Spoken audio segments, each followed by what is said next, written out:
সুপ্রিয় দর্শক, সবাইকে স্বাগত জানাচ্ছি আওয়ার ডেমোক্রেসি অনুষ্ঠানে। আমি হাবিব রহমান আছি আপনাদের সাথে। অনুষ্ঠানটি সরাসরি সম্প্রচারিত হচ্ছে নিউ ইয়র্ক স্টুডিও থেকে। আর যে প্রসঙ্গগুলো আলোপ করবো সেটি অত্যন্ত গুরুত্বপূর্ণ, কারণ সময়টি অত্যন্ত ভয়ঙ্কর চলছে বিশ্বব্যাপী। আমেরিকার বিভিন্ন জায়গায় সাম্প্রতিক president Donald Trump New York টাইমসকে দেয়া এক অত্যন্ত গুরুত্বপূর্ণ এবং সত্যি বলতে বেশ ভয়ঙ্কর একটি সাক্ষাৎকার দিয়েছেন। এই সাক্ষাৎকারের পর বিশ্বজুড়ে প্রশ্ন উঠেছে তিনি আসলে কি বললেন এবং এর প্রভাবই বা কি হতে যাচ্ছে। ভেনেজুয়েলা, রাশিয়া, চীন, গ্রিনল্যান্ড, পারমাণবিক অস্ত্র নিয়ন্ত্রণ চুক্তি এবং বিশ্বে আমেরিকার ভূমিকা সবকিছু মিলিয়ে বিস্তৃত এই সাক্ষাৎকারে প্রেসিডেন্ট ট্রাম্প দুটি বিস্ময়কর দাবি করেছেন। এক, তিনি মনে করেন আন্তর্জাতিক আইন বাধ্যতামূলক নয়। দুই, তার ক্ষমতার একমাত্র সীমা, আমি আবারও বলছি, 2 নম্বর তিনি বলেছেন তার ক্ষমতার একমাত্র সীমা হলো তার নিজের নৈতিকতা, মোরালিটি। অত্যন্ত ভয়ঙ্কর। কেন, সেটি আলোচনায় কিছুক্ষণ পরে টের পাবেন। তিনি ভেনেজুয়েলার সাবেক প্রেসিডেন্ট নিকোলাস মাদুরোকে ধরার জন্য চালানো মার্কিন অভিযান, আমেরিকার অভিযানের পক্ষে সাফাইও গিয়েছেন এবং এ নিয়ে রাশিয়া এবং চীনের কাছে কি বার্তা যাচ্ছে সেই বিষয়ে খুব একটা উদ্বিগ্ন তিনি নন। একই সঙ্গে তিনি আরও জোর দিয়ে বলেছেন যে গ্রিনল্যান্ড শুধু সেনা মোতায়েন নয়, তিনি এটি নিজেই চান। পাশাপাশি গুরুত্বপূর্ণ অস্ত্র নিয়ন্ত্রণ চুক্তির মেয়াদ শেষ হওয়ার নিয়েও তার উদাসীনতা দেখা গেছে। সো হোয়াট বলেছেন উনি। এদিকে ওয়াশিংটনে কংগ্রেসের সদস্যরা নতুন করে ভেনেজুয়েলার সামরিক অভিযান ঠেকাতে উদ্যোগ নিচ্ছেন। একই সময় তারা জানা যাচ্ছে যে ভেনেজুয়েলা সংক্রান্ত পরিকল্পনা থেকে কার্যত কোণঠাসা করে রাখা হয়েছে কাকে, ন্যাশনাল সিকিউরিটি যে পরিচালক আছেন তুলসী গ্যাবার্টকে, কারণ অতীতে তিনি আমেরিকার সামরিক হস্তক্ষেপের বিরোধিতা করেছিলেন। এই সাক্ষাৎকারের সবচেয়ে বড় এবং সবচেয়ে ভয়ের বার্তাটি হচ্ছে পরিষ্কার, ডোনাল্ড ট্রাম্প বিশ্বাস করেন তার পররাষ্ট্রনীতি নিয়ন্ত্রণ করার মতো কোনো শক্তি কোথাও নেই। না আন্তর্জাতিক আইন, না চুক্তি, না ঐতিহাসিক মিত্রতা, সবকিছুর ঊর্ধ্বে তিনি মনে করেন নিজের বিচার বুদ্ধি চূড়ান্ত সিদ্ধান্তদাতা তিনি নিজেই। সত্যি বলতে এই ধারণা বিশ্বের রাজনীতির জন্য কতটা বিপজ্জনক হতে পারে সেটাই আজকের আলোচনার অন্যতম মূল প্রশ্ন থাকবে। নিউ ইয়র্ক টাইমসকে দেওয়া সাক্ষাৎকারে ট্রাম্প আরও বলেছেন পররাষ্ট্রনীতির একমাত্র সীমা তার নিজের নৈতিকতা। এই বক্তব্য কি প্রেসিডেন্ট ট্রাম্পের কার্যত একটি one man foreign policy state এ পরিণত করছে কিনা সেটি আমরা দেখব।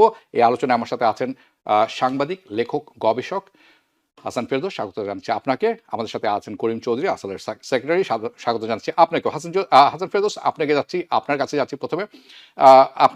আপনি এই যে তার যে সীমা এবং নিজের নৈতিকতা, এই বক্তব্য আমেরিকার কার্যত একটি ওয়ান ম্যান ফরেন পলিসি স্ট্যাটাসে পরিণত করেছে কিনা, এটি প্রথম প্রশ্ন। এরপরে যেটি হচ্ছে ভেনেজুয়েলা মাদুরোকে ধরার অভিযানের মাধ্যমে প্রেসিডেন্ট ট্রাম্প আসলে কি বার্তা দিতে চেয়েছেন রাশিয়া এবং চীনের মতো পরাশক্তিগুলোকে। দুটি প্রশ্ন থাকলো আপনার কাছে। হাবিব ভাই, আপনাকে ধন্যবাদ। করিম ভাই, সালাম আলাইকুম। হাবিব ভাই, আপনি সঠিক বলেছেন, সময়টা ভয়ঙ্কর। তো এই কথার মধ্যে এই বার্তাও যাচ্ছে যে আমরা কি বলি না বলি সেটা আমাদেরকে ভেবে বলতে হবে। কেমন, আমি যা চাই, যা বিশ্বাস করি, তা যে অকপটে বলতে পারবো তা কিন্তু নয়। ফলে এই সীমাবদ্ধতার কথা উল্লেখ করে আমি আমার বক্তব্যটা প্রেজেন্ট করছি। প্রেসিডেন্ট ট্রাম্পের এই সাক্ষাৎ কথা আপনি বললেন, আসলে একটা অবিশ্বাস্য সাক্ষাৎ। অবিশ্বাস্য নয় আসলে, কারণ আমরা প্রেসিডেন্ট ট্রাম্প দ্বিতীয় দফা প্রেসিডেন্ট হওয়ার পরে আমরা ধাপে ধাপে দেখেছি তিনি ক্রমান্বয়ে এই বিশ্বাস পোষণ করেন যে তিনি আইন। তার যে চিফ অফ স্টাফ সুজি ওয়াইলস কদিন আগে সাক্ষাৎকার দিয়েছিলেন অ্যাটলান্টিক ম্যাগাজিনে। সেই ম্যাগাজিনে সুজি ওয়াইলস বলেছেন প্রেসিডেন্ট ট্রাম্প বিশ্বাস করেন তিনি যা খুশি করতে পারেন, কিছু হবে না। আপনারা জানেন 2016 সালে প্রেসিডেন্ট ট্রাম্প কি বলেছিলেন, আমি ফিফথ অ্যাভিনিউতে গুলি করতে পারি, কিচ্ছু হবে না, আমার যে বেস আমার সঙ্গে থাকবে। এটি তার বদ্ধমূল ধারণা এবং আমার বিশ্বাস যে বহুলাংশে তার কিন্তু বেস তার সঙ্গে থাকবে। তারই কথাটা কিন্তু একদম ভিত্তিহীন না। তিনি যেটা বলছেন তার একটা ভিত্তি আছে। তার হচ্ছে ভিত্তিটা কি, তার যে 33% বা 35% সমর্থক আছে তার বড় অংশই তার সঙ্গে থাকবে, যাই তিনি করেন না কেন। লক্ষ্য করে দেখেন, ভেনেজুয়েলা দখলের পরে, ভেনেজুয়েলা আক্রমণের পরে, মাদুরোকে ফিরে আনার পরে অধিকাংশ রিপাবলিকান সমর্থক তার বেস অ্যাপ্রুভ করেছে এবং কংগ্রেসের ভেতরে কার্যত কোনো রিপাবলিকান, র্যান্ড পল কি বললো না বললো আসা যায় না, সবাই কিন্তু এটা মেনে নিয়েছে। এবং যদি আপনি আর্গুমেন্ট গুলি দেখেন, সবাই জাস্টিফাই করা শুরু করেছে কেন করা হয়েছে। ক্লিয়ারলি দুটো ভার্সন পাচ্ছি আমরা। একটা ভার্সন দিয়েছে ট্রাম্প নিজে, অন্য ভার্সন দেওয়া হচ্ছে সেক্রেটারি অফ রুবিও। রুবিও বলছে যে এটা law enforcement operation, law enforcement operation. এই লোকটি মাদুরো একটা অপরাধী, তাকে 2020 সালে আমরা দোষী সাব্যস্ত করেছিলাম। সেই দোষী সাব্যস্তের পরিপ্রেক্ষিতে তাকে গ্রেফতার করে আনা হয়েছে। Law enforcement action. ট্রাম্প সাহেব সম্পূর্ণ ভিন্ন কথা বলছেন। তিনি কি বলছেন যে আমার তেল চাই, এই দেশের অনেক তেল আছে, এদেশে আমরা একসময় তেল আহরণ করতাম, তাদেরকে বের করে দেওয়া আছে, উই ওয়ান্ট দেম ব্যাক। সেখানে আমরা বিলিয়ন্স অফ ডলার্স ইনভেস্ট করব, দেশটাকে উন্নত করব, এই তেল আমার তেল। কোনো খোলামেলা ভাবে তিনি কথাগুলি বলছেন। এবং এই তেল পেলে আমেরিকা অনেক সমৃদ্ধ হবে। মজা হচ্ছে যে যে তেলের কথা বলি আমরা, আসলে অনেক তেল, 300 বিলিয়ন গ্যালন তেল সেখানে আছে, আন আন আন এক্সপ্লোর অবস্থায় পড়ে আছে। বিশ্বের সবচাইতে proven reserve, largest proven reserve হচ্ছে ভেনেজুয়েলায়। কিন্তু এই তেল তো আমাদের না ভাই, এটা তো ভেনেজুয়েলার দেশের, ভেনেজুয়েলার সে দেশের মানুষের। আমি কিভাবে সে দেশের তেল তুলে নিয়ে আসবো? আমি কোনো আইন খুঁজে পাই না, আমি কোনো যুক্তি খুঁজে পাই না। এবং এই সাক্ষাৎকার বলেন, সাক্ষাৎকারের মধ্যে একটা ইঙ্গিত তিনি দিয়েছেন। তিনি কি বলছেন? I don't need international law. আমি তাই সরাসরি কোট করছি। তাকে প্রশ্ন করা হয়েছে যে কাজটা তুমি করলে ভেনেজুয়েলায়, তাকে আন্তর্জাতিক আইনের ভায়োলেশন নয়? উত্তরে তিনি বলছেন, I don't need international law. কিভাবে ব্যাখ্যা করবো ভাই? আমি আমার মাথায় ঢোকে না, আমার ক্ষুদ্র মাথায় এর উত্তর ঢোকে না। Yeah. একমাত্র ফরাসি রাজা লুই দা 14 না 16 নিজেকে উই বলতেন, উই, আমি আইন, আমি রাষ্ট্র। হুম। আমরা এখন সেই পর্যায়ে পৌঁছে গেছি যেখানে আমাদের প্রেসিডেন্ট বলছেন তিনি আইন।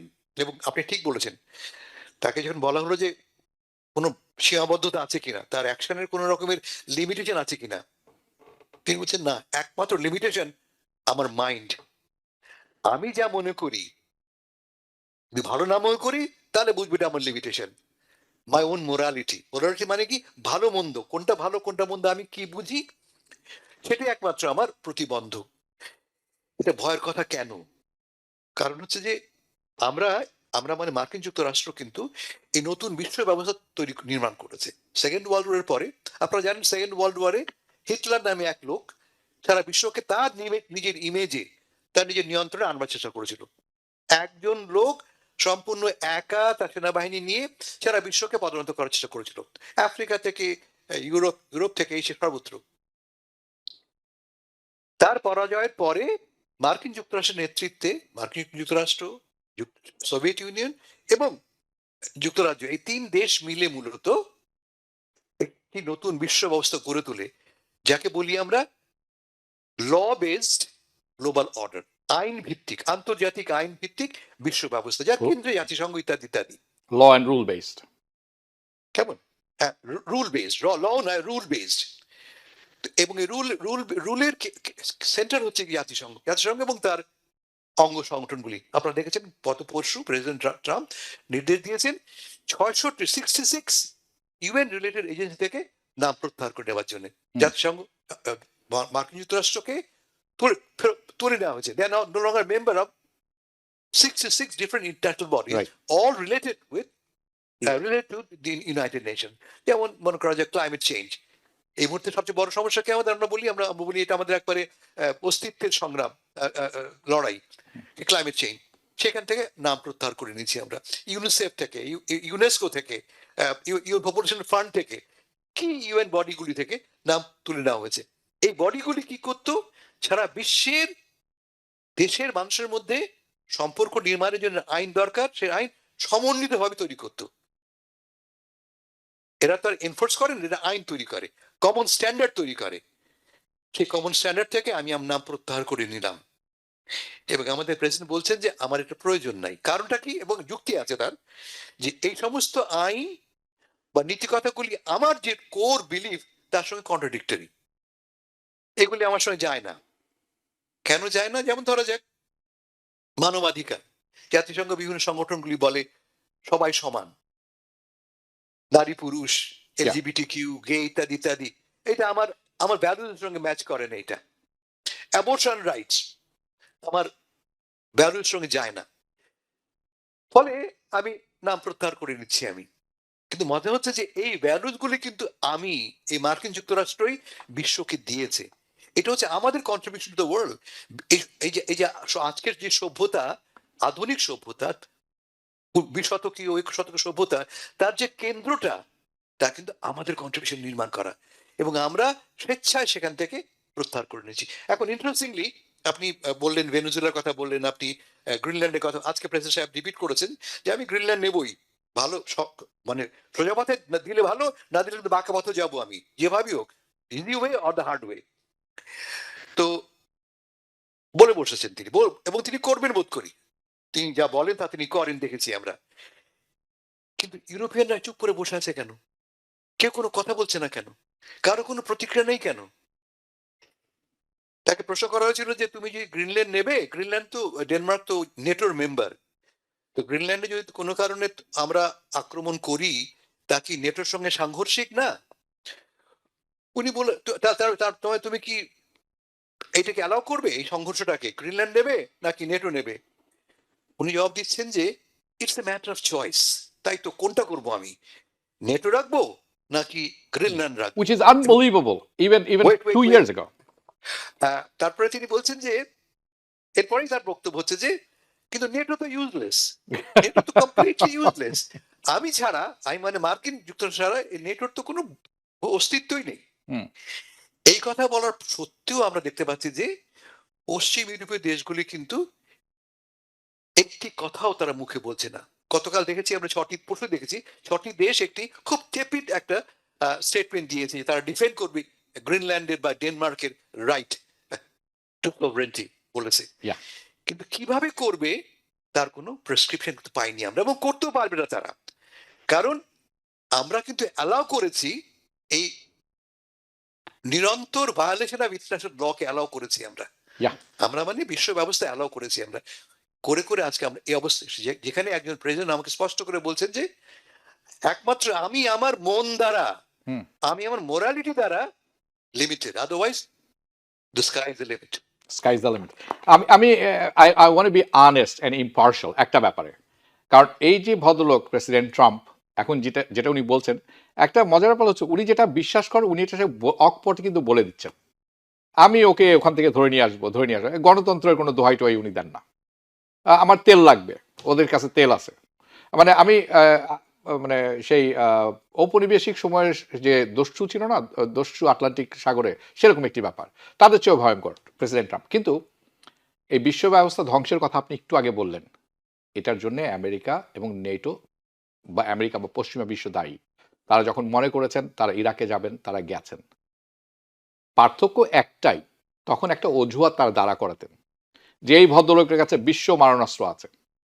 গাদ্দাফি খুব ভয়ঙ্কর কাজে লিবিয়াতে গেলেন, সিরিয়াতে যাওয়া হলো বিকজ সিরিয়া খুব আনস্টেবল, আসাদকে যেতে হবে, সরতে হবে, নাহলে মরতে হবে। এইটি আগে তারা কোনো না কোনো গণতন্ত্রের অজুহাত দিতেন, অনেক কিছু থাকতো। এখন আর সেই সবের তোয়াক্কা বা বালাই নেই। আমি আসবো কিছুক্ষণের মধ্যে আপনার কাছে, যাচ্ছি করিম চৌধুরী আপনার কাছে। এই যে গ্রিনল্যান্ড দখলের প্রতি ট্রাম্পের যে আগ্রহ এবং মানে এখন প্রতিশ্রুতিবদ্ধ অনেকটাই, এইটা কি আপনি কি মনে করেন এটা কৌশলগত নিরাপত্তা, উনি যেটি বলে থাকেন প্রায়, নাকি এটি প্রাকৃতিক সম্পদ, নাকি এই শতাব্দীর নতুন সাম্রাজ্যবাদী মানসিকতার প্রতিফলন দেখছি আমরা? আরিফ ভাই, আমার মনে হয় 3 নাম্বারটাই নতুন শতাব্দীর আমরা যে আধিপত্যবাদী যে চিন্তা ভাবনা, সেটাই। কারণ আমাদের নিরাপত্তা, গ্রিনল্যান্ড এখনো আমাদের লোকজন সেখানে আছে, যন্ত্রপাতি সেখানে আছে, কিন্তু আমাদের নিরাপত্তা কোথায় হুমকির সম্মুখীন হচ্ছে আমেরিকা, একটু যদি আমরা চেষ্টা করি জানার জন্য যে এই অজুহাতটা দিয়ে গ্রিনল্যান্ড আমাদেরকে কবজা করতে হবে, এটা মনে হয় আমেরিকান বা সারা বিশ্বের কেউ অ্যাকসেপ্ট করবে না। আমি মনে হয় না যে এর সাথে কোনো একদম ধারে পাশেও নেই। কিন্তু একটা জিনিস আমি বলি আপনাকে, 2016 সালে নির্বাচিত হওয়ার পরেও তিনি কিন্তু গ্রিনল্যান্ডের কথা বলেছিলেন যে এটাকে আমরা, মানে একটা ইঙ্গিত দেওয়া হয়েছিল। সে কিন্তু ওই যে বারবার আপনারা দুজনেই বলতেছিলেন যে সে ওই যে খোলামেলায়, he is not a diplomatic, he is just very open, what he believe he express.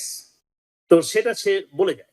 তো আমার মনে হয় তার যে আহ, আধিপত্যবাদী, তার যে নীতি নৈতিকতা, আন্তর্জাতিক রুল, ওয়ার্ল্ড অর্ডার, যে সমস্ত জিনিসগুলো আমরা সিভিক ক্লাসগুলোতে শিখে আসছি, বা আমরা যেগুলো নিয়ে মানুষ সবসময় প্রিচিং করি মানুষজনকে, যে আইন কানুন, সভ্যতা বোধ, এই জিনিসগুলো, মূল্যবোধ, এটার ধারে পাশে না গিয়ে উনি কেমন জানি ওয়াইল্ড হয়ে যাচ্ছেন দিন দিন।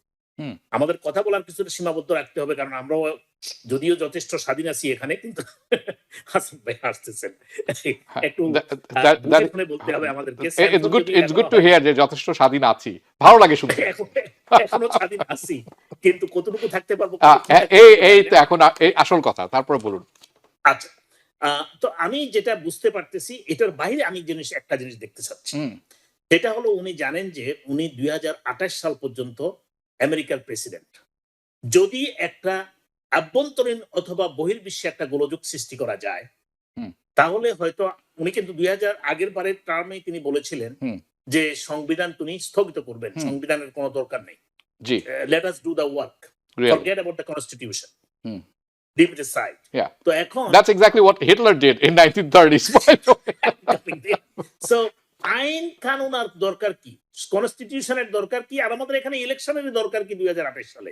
মাই অরিড ইজ এত পয়সা খরচ করে, এত লোকজন কষ্ট করে। এখন সারা বিশ্বে এখন যেটা আমরা করছি, সেটা দিয়ে হয়তো উনি ওই যে বউকে মেরে জিকে বুঝানো, এরকম একটা কথা আছে না বাংলায়, যে জিকে মেরে বউকে বুঝানো, আমি উল্টো ভাবে বলছি, সরি, জিকে মেরে বউকে বুঝানো। আমার সম্ভবত উনি যে ওনার আচার আচরণে যেভাবে আমরা দেখতে পাচ্ছি, বহির্বিশ্ব থেকে আমরা একগরে হয়ে পড়ছি। আপনি দেখেন, দুইটা কথা বলছে হাসান ভাই, যে আজকে যদি রাশিয়া ইউক্রেন এখন দখল করে নেয় পুরাটা, আমরা সেখানে কোনো জায়গায় যায়, জাতিসংঘ থেকে কোনো জায়গায় যে আমেরিকান রিপ্রেজেন্টেটিভ আর মুখ খুলে কথা বলার কোনো নৈতিক অধিকার নাই আমাদের। ঠিক এমনই ভাবে যদি কোনো চায়না কালকে তাইওয়ানকে দখল করে নেয়, কাউকে উঠে এনে সেখান থেকে, সেখানে মনে হয় অন্তত আমাদের আর কিছু বলার নেই, আমাদের আর কোনো বলার নৈতিক অধিকার নেই। তো আমার সবচেয়ে বড় ভয়টা যেটা হলো, এই যে একটা আইন কানুন, নিয়ম নীতি, কনস্টিটিউশন, ওয়ার্ল্ড অর্ডার, সবকিছুকে তোয়াক্কা করা হচ্ছে না, অবজ্ঞা করা হচ্ছে, লাথি মেরে পিছনে ফেলে দেওয়া হচ্ছে। What ever I think this is the right thing, what ever আমার মোরালিটির কাছে আমি দায়িত্ব থাকবো, আমার মনে যেটা চাই সেটাই রাইট, সেটাই আইন। এই মনোভাব যে স্বৈরাচারী মনোভাব না, এটা দিয়ে সারা বিশ্ব ব্যবস্থাকে ধ্বংস করা হবে, এবং সারা বিশ্বে এই যে একটা অনিয়ম, বিশৃঙ্খলা এবং মানুষের মাঝে রাষ্ট্র টু রাষ্ট্র, স্টেট টু স্টেট যে রিলেশনশিপ, সেটা কিন্তু ধ্বংস হয়ে যাচ্ছে। ধন্যবাদ। আর একটা জোট গঠন হবে, অ্যান্টি আমেরিকান জোট, যেটা দিয়ে, এই কথাটা উচ্চারণ করতে চাই না, হয়তো আমরা আরেকটা তৃতীয় বিশ্বযুদ্ধের দিকে আমরা নিজেকে ঠেলে দিচ্ছি কিনা, সে বিষয়ে আমি শঙ্কিত। I doubt আমি সত্যিকার অর্থে সন্দেহ। জি, আমি ক্যাট করে অন গ্রিনল্যান্ডের কিন্তু যৌক্তিক, একদম অযৌক্তিক ভাবে তিনি কথা বলছেন না, কিন্তু যুক্তিটা কি তার কথায় সত্যি মিথ্যা আসছি না আমি। তিনি বলছেন গ্রিনল্যান্ডে এই মুহূর্তে বিপুল পরিমাণ চীনা ও রাশিয়ান যুদ্ধ জাহাজ মোতায়েন আছে।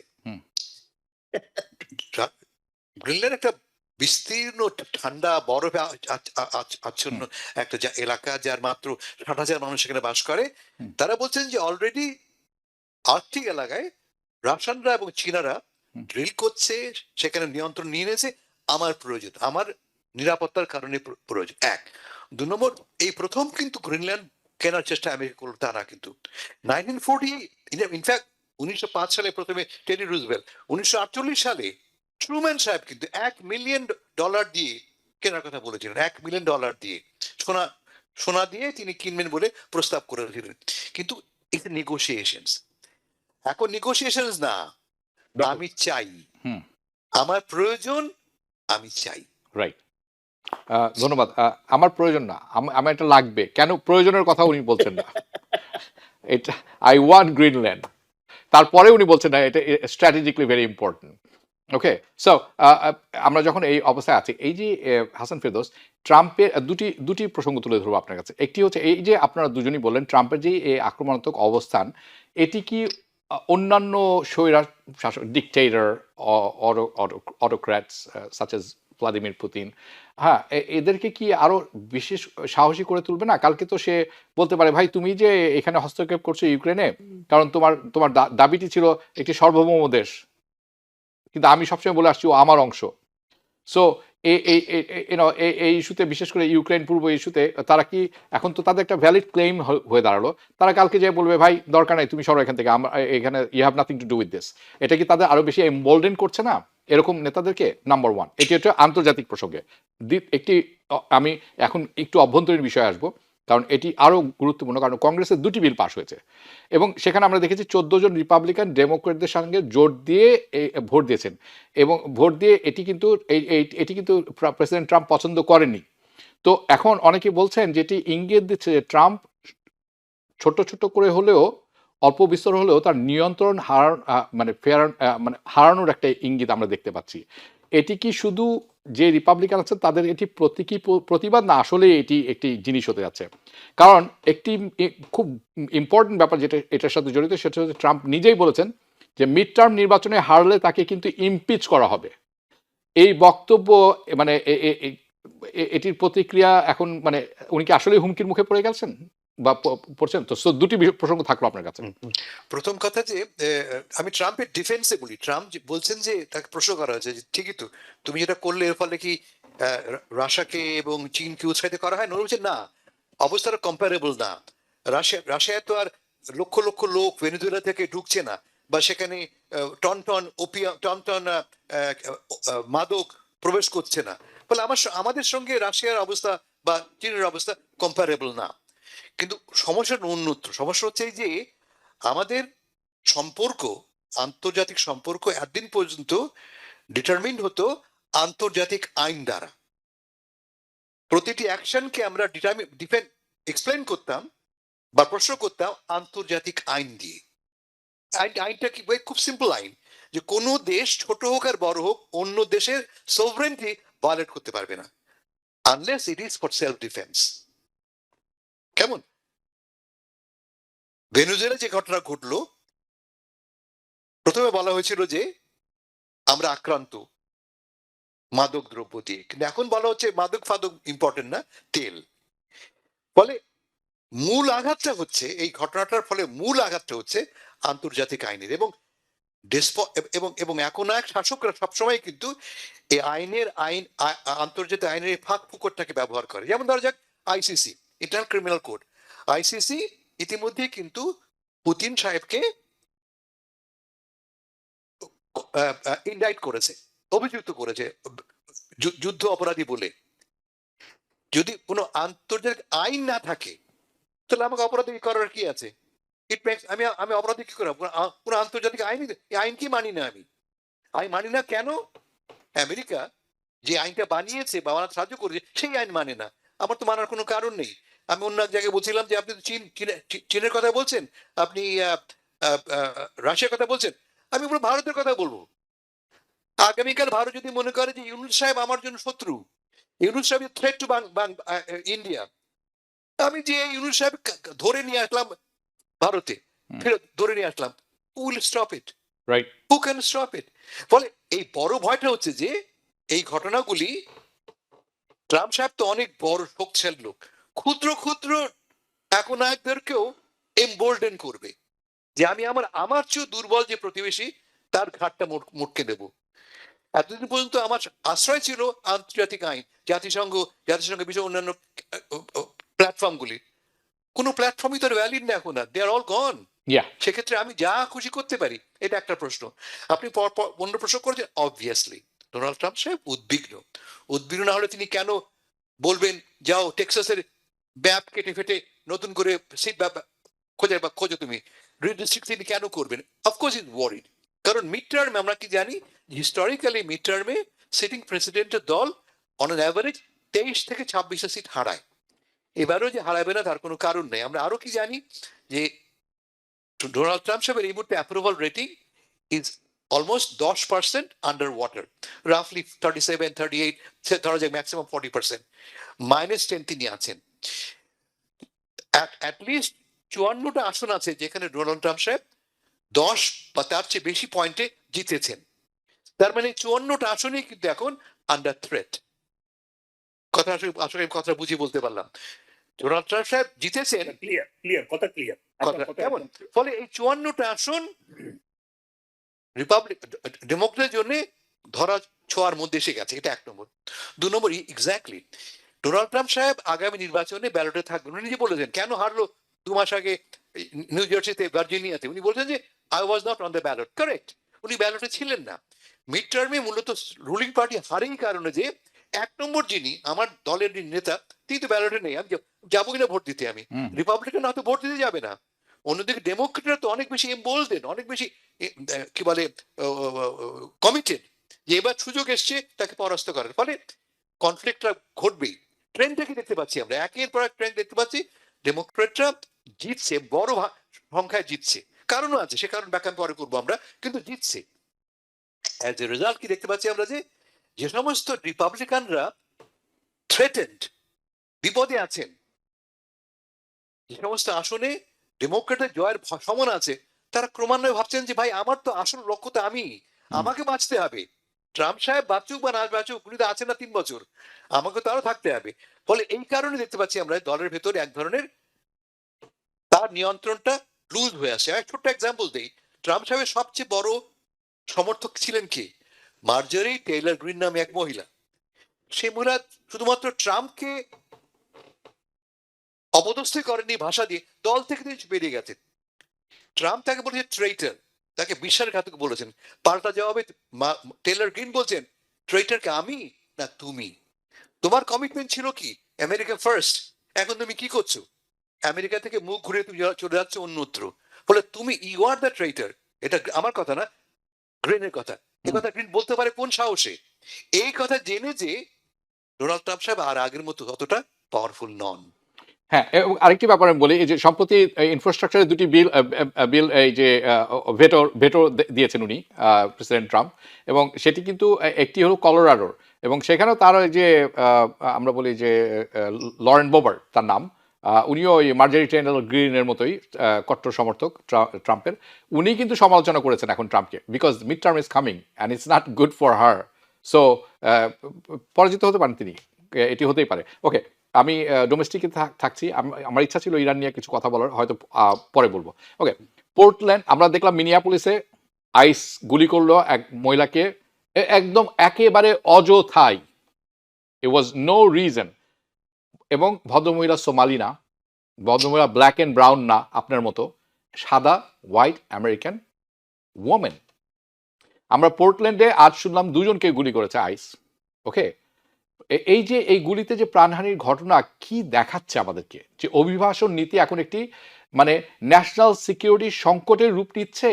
এবং এই যে আইস যে ব্যবহারটি এখন করছেন, এটি কোনো, তারা কোনো কোনো বিবেচনা, কোনো সাধারণ জ্ঞান বুদ্ধি কিছুই মানছে না। এটি কি উপরের নির্দেশে এরকম করছেন? এই ভীতি সঞ্চার করার কারণটি কি আমাদেরকে একটু বুঝিয়ে বলুন। করিম চৌধুরী। ও আচ্ছা আচ্ছা, ঘুমিয়ে গেছেন? ধন্যবাদ। আমি ভাবছি আপনি হ্যাঁ। হাসান ভাইকে আপনি ঘুমিয়ে গেছেন, জিজ্ঞেস করছি আপনাকে। ওকে, লেটস টক। দেখুন, যে জিনিসটা হচ্ছে মিনেসোটা না, প্রত্যেকটা জায়গায় মাস্ক পরিহিত আইস এজেন্টরা, এরা কারা, এদের পরিচয় পর্যন্ত আমরা যারা সাধারণ নাগরিক তারা জানি না। বিভিন্ন নগরের, শহরের বা বিভিন্ন এলাকার যে পিডি পুলিশ ডিপার্টমেন্ট আছে, তাদের কাছেও তারা পরিচিত নয়, তারা পরিচয় দেন না। তারা ইউজুয়ালি আসেন সেসব শহরগুলোর হোটেলে থাকেন এবং টার্গেট অনুযায়ী অপারেশন করেন। এমনকি এমনও প্রমাণ পাওয়া যাচ্ছে তারা ইউএস সিটিজেনদেরকে তারা অ্যারেস্ট করে নিয়ে যাচ্ছেন, তুলে নিয়ে যাচ্ছেন। অ্যারেস্ট তো না, অ্যারেস্ট করার জন্য তো একটু অর্ডার লাগে, অপরাধ লাগে, এমন কিছু প্রমাণ ছাড়াই তারা নিয়ে যাচ্ছেন। তো যেই পরিস্থিতিটা সৃষ্টি করতে যাচ্ছে, একটা ভীতি সৃষ্টি হয়েছে। এটা দিয়ে আমার মনে হয় ট্রাম্প সাহেব যেটা বুঝাতে চাচ্ছেন, যে তার একটা প্রমিস আমেরিকা ফার্স্ট। আমরা একটু আগেই বলছি মার্গারি টেইলর গ্রিনের কথা, যে উনি বলছিলেন যে আমেরিকা ফার্স্ট তুমি প্রমিস করে ক্ষমতায় আসছো, কোথায় তোমার অ্যাকশনে তো সেটা বোঝা যাচ্ছে না। আমেরিকা ফার্স্ট না, you are driving to the wrong direction, you are taking the country to the opposite direction. তুমি বলছো যুদ্ধ বন্ধ করবে, যুদ্ধ বন্ধ হয় নাই। ইনফ্লেশন কমাবে, সেটা হয় নাই। এমপ্লয়মেন্ট সৃষ্টি করবে, এখন দেখা যাচ্ছে hundreds of thousands of federal employee you laid off. আর আমাদের যে একটা বিষয় একটু দূরে সরে যায় আজকে এই মুহূর্তে, একটা কথা যেহেতু আসছে, আপনি দেখবেন যে যখনই ইউএস লেবার ডিপার্টমেন্টের এমপ্লয়মেন্ট ডেটা গুলো আসে, প্রতি মাসেই আসে। হ্যাঁ, আজ সকালে সেইখানে পরিসংখ্যান প্রকাশিত হয়েছে। হ্যাঁ, সেখানে দেখা যায় যে প্রচুর এমপ্লয়মেন্ট হয়েছে। আমি আমাদের দর্শকদের জন্য, হাসান ভাই প্লিজ অ্যাড করবেন যদি মনে করেন যে আপনি কিছু অ্যাড করতে চান। এইগুলো হলো নিয়মিত যে পার্মানেন্ট ফেডারেল এমপ্লয়ি, বিভিন্ন স্টেটের এমপ্লয়ি, এদেরকে ছাঁটাই করা হচ্ছে, লে অফ করা হচ্ছে, কিন্তু পরের দিন এদেরকে সব সুযোগ সুবিধা বঞ্চিত ভাবে এসেনশিয়াল কাজগুলোর জন্য টেম্পোরারি ভাবে হায়ার করা হচ্ছে, কোন রকম বেনিফিট ছাড়া। যার ফলে পেরোলে নামগুলো উঠে, বোঝা যায় যে এত এমপ্লয়মেন্ট ক্রিয়েট হয়েছে, they are not showing how much employment we lost, এটা দেখানো হয় না। তো এই ট্রিকটা আমাদের অনেকে বুঝতে হবে যে ইউএস এমপ্লয়মেন্ট ডেটা যেটা লেবার ডিপার্টমেন্ট থেকে প্রচার করা হয়, সেখানে কিছু ট্রিক আছে। কতজন চাকরি হারালো সে বিষয়ে কোনো কথা হয় না, কিন্তু টেম্পোরারি ভাবে কতজনকে পেরোলে অ্যাড করলো সেটা হয়, কিন্তু সেটা হয়তো 3 সপ্তাহের জন্য, 2 সপ্তাহের জন্য, 2 সপ্তাহ পরে আবার বাদ, আবার যোগ করা শুরু হলো মাসের আগে দিয়ে, Yeah. যার ফলে এটাকে ম্যানিপুলেট করা হচ্ছে আমাদের ওই এমপ্লয়মেন্ট ডেটাটাকে। Huge huge huge workers are out of work and they are depending Yeah. On But social safety. what that has to do with Minneapolis and Portland ice shooting? Now, very good. I was trying to talk about the US যে হ্যাঁ, মানে অশান্ত অবস্থা, ঠিক আছে। সেখান থেকে তারা যেটা করতে চাচ্ছে সেটা হলো এখানকার যে সে একটা জিনিস অন্তত বোঝাতে চাচ্ছে, আমি ইলিগাল ইমিগ্রেন্টদের বিপক্ষে, আমরাও ইলিগাল ইমিগ্রেন্টদের বিপক্ষে, কিন্তু একটা সিস্টেম মানা দরকার সেখানে। সেই সিস্টেমটা না মেনে সে যে আতঙ্ক সৃষ্টি করছে, এই আতঙ্কের ফলে মানুষজনকে সে একটা মানে অস্থিতিশীল করে রাখছে। এটা শুধুমাত্র আপনার মিনিয়াপোলিস, মিনেসোটা, ওরেগন, ক্যালিফোর্নিয়া, এমনকি ডিসি এমন না, আমাদের এই শহরে এমনকি আমার একজন কর্মচারীকে আমার বাসার সামনে থেকে ধরে নিচ্ছে, যে লোকটা 4 মাস ধরে আমার বাসার ব্রিক পয়েন্টিং করতেছিল, 3টা লোক, তাদের একজনকে সকালবেলা ভোরে আমার বাসার সামনে থেকে ধরে নিয়ে গেছে। আমি তখন অলরেডি অফিস চলে গেছি। অফিসে যাওয়ার পরে টেলিফোন পাইলাম 9:30টার দিকে যে একটা লোককে তো ধরে নিয়ে গেছে ওরা। তো আমি যেটা বলতেছি, এই মাস্ক পরিহিত লোকগুলা আমাদের কোনো আইনেই তাদেরকে থামানো যাচ্ছে না, এবং সেটা একটা অনেকটা এই আমরা যেটা মনে করতেছি আর কি, যে একসময় যেটা হিটলার সাহেব করতেন, যাকে তাকে ধরে নিয়ে গায়েব করে ফেলানো, যাকে তাকে নিয়ে যাওয়া, এই একটা অশান্ত পরিবেশ সৃষ্টি করার পিছনে আমি মনে করি তাকে একটা যে আমাদের মিড টার্ম আসতেছে, সেই মিড টার্মে 2026 এর মিড টার্মে আমার মনে হয় তারা একটা মেসেজ সৃষ্টি করতে চাচ্ছে, একটা ন্যারেটিভ সৃষ্টি করতে চাচ্ছে ট্রাম্প। which is what? কারণ তার আর কোনো বৈতরণী নৌকা এইবার পার হওয়ার কোনো সুযোগ নাই। একটু আগেই যেটা আপনারা ডিসকাস করলেন, যে যেই পর্যন্ত ইলেকশন গুলো হয়েছে, ফ্লোরিডা বলেন, নিউ জার্সি বলুন, ভার্জিনিয়া বলুন, এগুলো একটা মেসেজ, কিন্তু ভেরি স্ট্রং মেসেজ, যে 2026 শুধুমাত্র 26 থেকে 30টা না, এটা অন্যদিকেও হতে পারে। আর ডেমোক্রেটদের জন্য ওনাকে লেম ডাক করার জন্য মাত্র 60টা সিট দরকার। They need targeted only 6 seat, congressional seat, and 3 senatorial seat they need. So এই ক্ষেত্রে আমরা অনেকটা বিশ্বাস করি যে এবার ওনাকে একটু হোয়াইট হাউসে একটু লেম ডাক হিসেবেই রাখা হবে। কংগ্রেস এবং সিনেট দুটাতেই ডেমোক্রেটরা আসবে, কিন্তু যদি কোনো আমাদের সংবিধান সমুন্নত থাকে, যেই পরিস্থিতি দেখছি বিশ্ববাজারে, মানে বিশ্ব যে রাজনীতিতে আমাদের যে ভূমিকা, আমরা যে অ্যাটিটিউড, আমরা যেভাবে অ্যাগ্রেসিভনেস দেখাচ্ছি, এই সংবিধান, এই কনস্টিটিউশনকে মানবো কিনা, এই আইনগুলোকে মানবো কিনা, সেটাই সন্দেহ। নাকি আবার ওই যে পরাজয় আগের বারে হওয়ার পরে যখন বলছিল না আমি বিজয়ী, আমাকে বিজয়ী ঘোষণা করতে হবে, না, সেটা তো অন্য কথা। আপনি পরাজিত হয়ে গেলে পরাজিত, আপনি দাবি করতেই পারেন অনেক কিছু, সেটা অন্য জিনিস। মানে ওই সেই মাইক লেন্ডলের কথা মনে আছে, সেরকম পাগল আপনি হতে পারবেন, the fellow guy. I am not sure if you remember. ক্ষতি হবে দেশের জন্য, যে না, ক্ষতি যাওয়ার, আমি আপনাকে বলছি, ক্ষতি যাওয়ার হওয়ার ইতিমধ্যে হয়ে গেছে। তার কারণ এখন কিছুক্ষণ পরে বুঝতে পারবেন। আমি হাসান ফেরদৌস আপনার কাছে আছি। ইউনাইটেড স্টেটস 16টি সংস্থা থেকে সম্প্রতি নাম তুলে নিয়েছেন। এই 16টি সংস্থা তাদের দেয়া অর্থে চলতো। এখন এই যে এটি তো একটি দাতব্য কাজ, আপনি এটা করে রাখেন, সফট পাওয়ার, অনেক কিছু ব্যাপার থাকে। এটার প্রতিক্রিয়াটা যেমন আমি শুনতে চাই। আরেকটি ব্যাপার হচ্ছে, আমরা ভেনেজুয়েলার পার্ট ইজ ফিনিশ, এটা ডান হয়ে গেছে। এখন এই সাউথ আমেরিকাতে পরবর্তীতে কে এবং কেন এই টার্গেট হতে যাচ্ছে বলে আপনি মনে করেন? আমি শেষটা আগে আসি। জি জি। তা হচ্ছে যে প্রেসিডেন্ট ট্রাম্প, আপনারা দেখেছেন 3 সপ্তাহ আগে একটি নতুন জাতীয় নিরাপত্তা ব্যবস্থাপত্র ঘোষণা করেছেন। জি। ন্যাশনাল সিকিউরিটি আমাদের প্রজেকশন। তার মূল বক্তব্য হচ্ছে যে দক্ষিণ আমেরিকা, যা আমাদের ব্যাকইয়ার্ড, তার উপরে অন্য কারো নিয়ন্ত্রণ নেই, আমার নিয়ন্ত্রণ।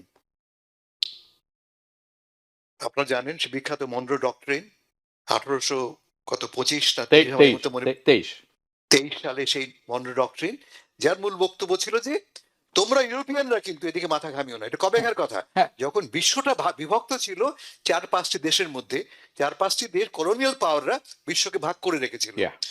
একদিকে ব্রিটিশ, একদিকে ফ্রেঞ্চ, একদিকে পর্তুগাল। স্পেন। আমেরিকা বলছে ভাই এই দিকটা কিন্তু আমার।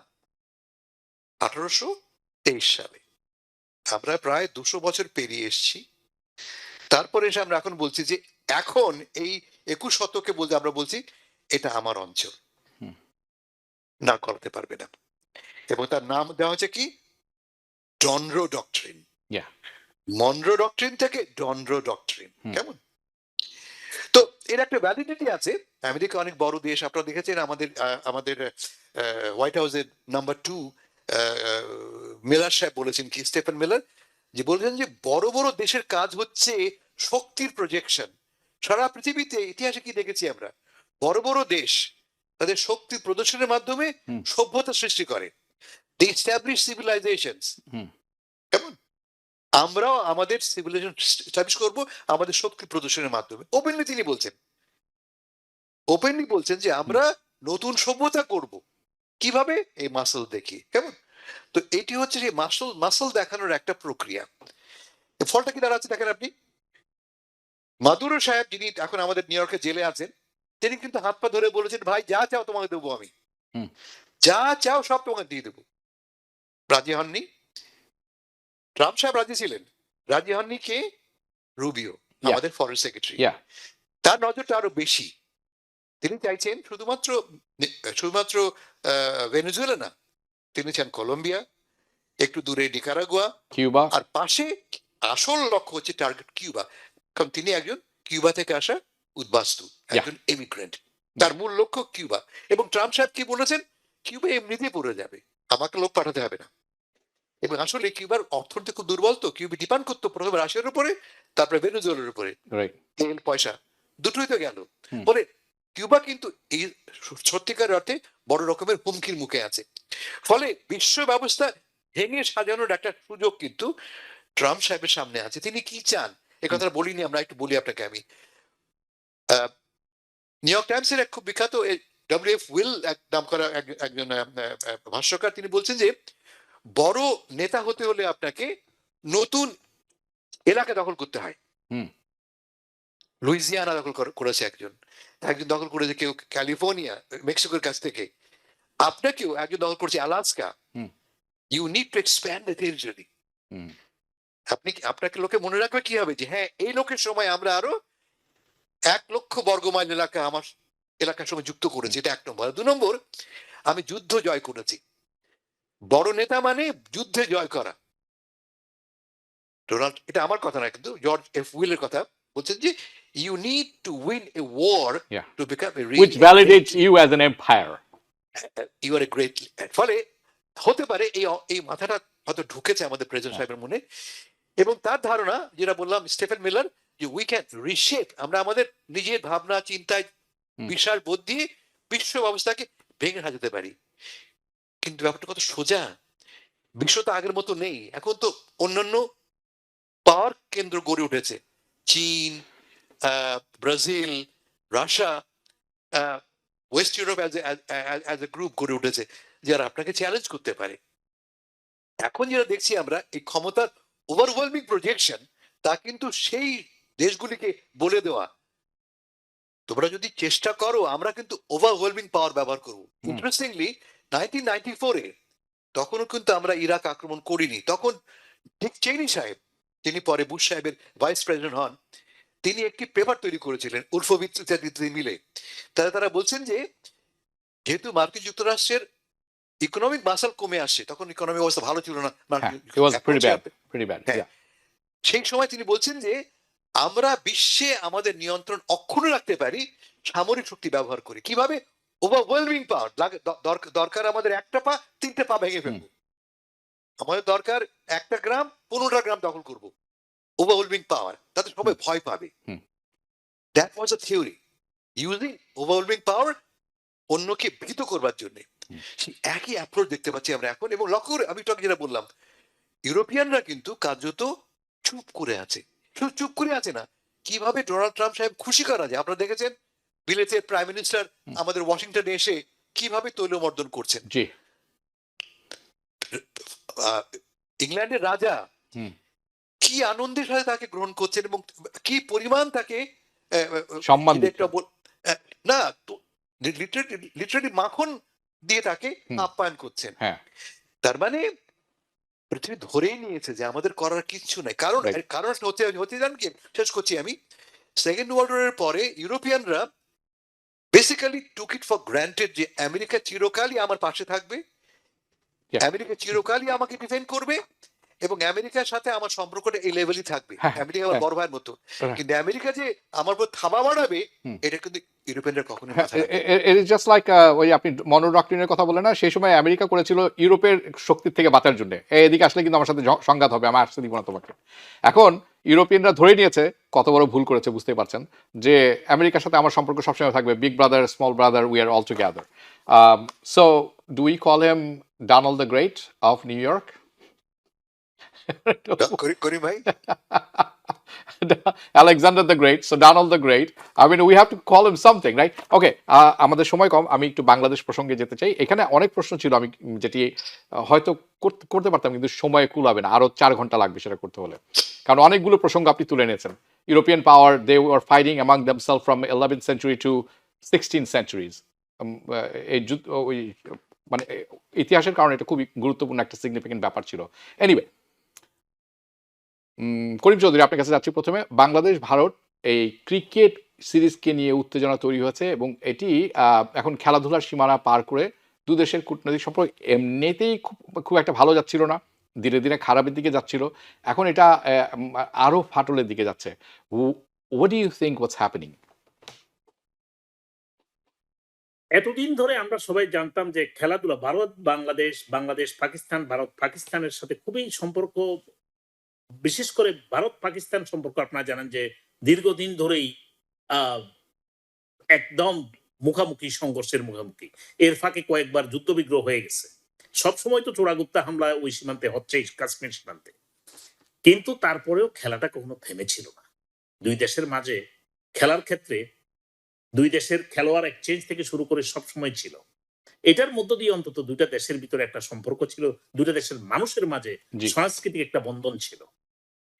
এখন যেটা বাংলাদেশের ভিতরে শুরু হয়েছে, বাংলাদেশের একজন খেলোয়াড়কে অপ্রত্যাশিতভাবে, অনিয়মতান্ত্রিক ভাবে এবং যেভাবে তাকে বাদ দেয়া হয়েছে, আপনার হাতে 1 মিনিট সময় আছে। আচ্ছা, যেভাবে তাকে বাদ দেওয়া হয়েছে, এটা আসলে বাংলাদেশকে অপমান করা হয়েছে এবং বাংলাদেশ ভারতের মাঝে যে রাজনৈতিক ভাবে যে একটা টানাপোড়েন চলছে তারই একটা প্রতিক্রিয়া, যার ফলে বাংলাদেশকে দেখে রিয়েক্ট করতে হয়েছে বাংলাদেশের আত্মসম্মানের জায়গা থেকে এবং বাংলাদেশের মানুষের যে চাহিদা, মানুষের যে আন্ডারস্ট্যান্ডিং, সেই জায়গা থেকে বাংলাদেশ সরকার প্রতিক্রিয়া ব্যক্ত করেছে। আমরা মনে করি তার চেয়ে বেশি প্রতিক্রিয়া ব্যক্ত করা উচিত এবং ভারতের সাথে বাংলাদেশের এখন যে সম্পর্ক, এই সম্পর্ক যদি ভারত যদি বাংলাদেশকে একটা তাদের অংশ মনে করে, আধিপত্যবাদী চিন্তা ভাবনা করে, তাহলে তাদের সাথে সম্পর্ক না রাখাই ভালো। হাসান ফেরদৌস, যাচ্ছি। ধন্যবাদ, সম্মানজনক বুঝতে পেরেছি। ধন্যবাদ। হাসান ফেরদৌস, যাচ্ছি আপনার কাছে। হাসিনার পতনের পর সম্পর্ক বাংলাদেশের সাথে খারাপ দিকে যাচ্ছে ভারতের, এবং এই হাসিনাকে ফেরত দেওয়ার ব্যাপারটা নিয়ে একটা গোলযোগ আছে। এটি আলোচনার কোনো সুফল আমরা পাচ্ছি না। আমি মনে করি এটা একটা রাইট কনটেক্সটে কখনোই করা হচ্ছে না, ইমোশনটা খুব বেশি তাড়িত করছে, এটি একটি ব্যাপার। আবার আমি এও মনে করি যে ভারতের যেভাবে আচরণ করা উচিত একটা নতুন নব্য দেশ, আমি বলবো অগাস্টের পরে, সেটি ভারত দেখাতে পারেনি, ব্যর্থ হয়েছে বলে আমি মনে করি, এবং তারা ওভার রিয়াকশন করছেন। এবং এই ক্রিকেটের যে জিনিসটা আছে এটি একেবারেই অপ্রয়োজনীয় ছিল বলে আমি মনে করি, কারণ এটি একটি সুযোগ ছিল আবারও একসাথে কাজ করার, সেটি গেল।